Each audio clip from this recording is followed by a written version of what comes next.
Perkenalkan, nama saya Julius Sinaga. Saya menempuh pendidikan di STIE Gentia Kas Bandar Lampung.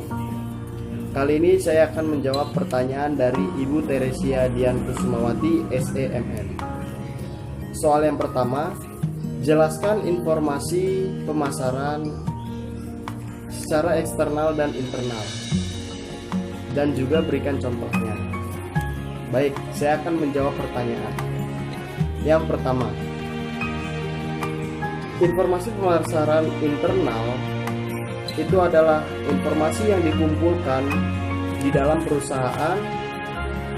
Contohnya SIA, Sistem Informasi Akuntansi, di mana mengumpulkan data yang menjelaskan transaksi perusahaan pemasaran dan juga penelitian pemasaran yang dapat dilakukan melalui penelitian khusus mengenai operasi pemasaran perusahaan, di mana bertujuan untuk mempelajari kebutuhan konsumen. Yang kedua, informasi pemasaran eksternal, yaitu informasi yang mengalir dari lingkungan ke perusahaan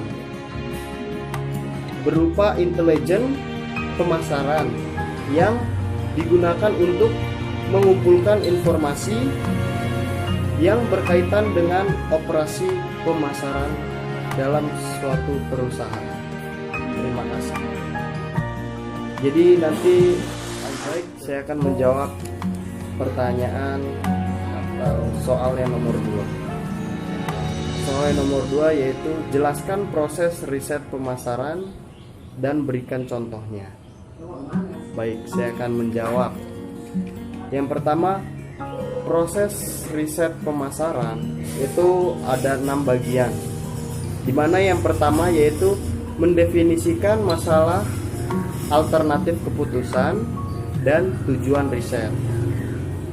Oke, contohnya beberapa riset bersifat eksploratif, memperpanjang sifat masalah sebenarnya dan menyarankan kemungkinan solusi baru.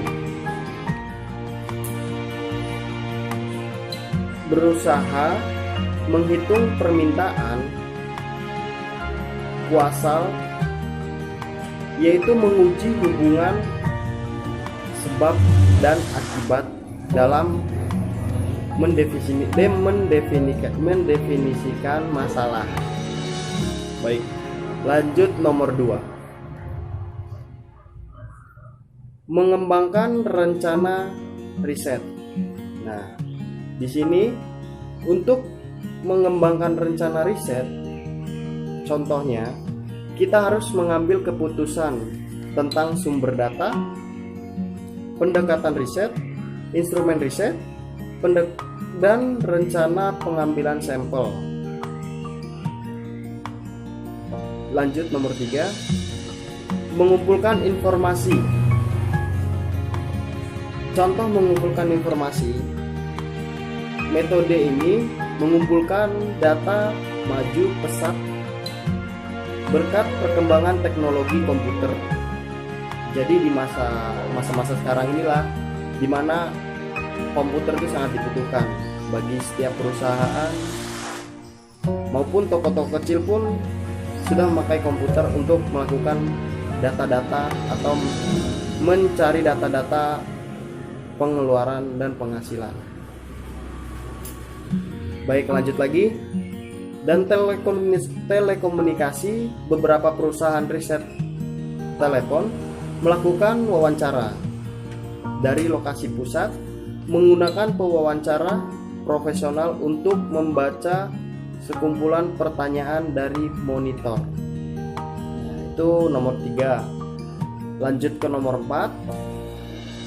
Nomor 4, menganalisis informasi.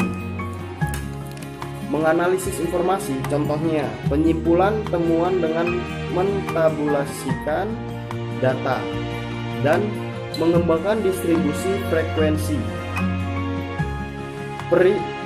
Riset menghitung rata-rata dan mengukur dispersi atau variabel-variabel utama, dan menerapkan teknik statistik canggih dan modal keputusan dengan harapan menemukan temuan tambahan. Baik, jadi di mana menganalisis informasi ini harus juga menambahkan temuan-temuan informasi lainnya. Lanjut nomor 5. Nomor 5, mempresentasikan temuan.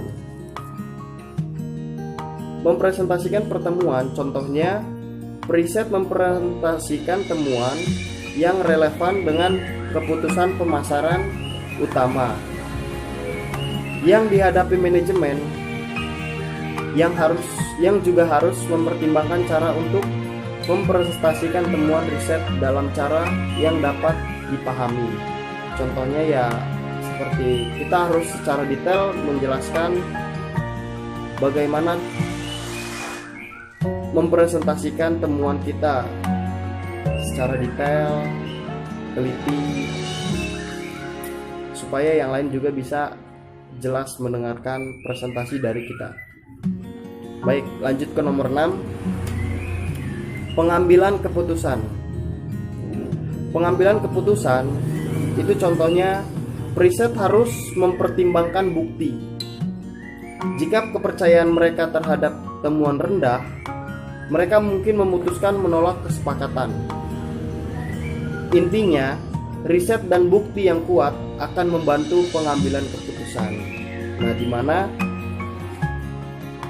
pengambilan keputusan atau riset harus mempertimbangkan bukti. Contohnya kita harus ada bukti-buktinya dalam mengumpulkan ya riset pemasaran lah. Oke, sekian dari saya untuk menjawab soal-soal tersebut. Terima kasih, selamat sore.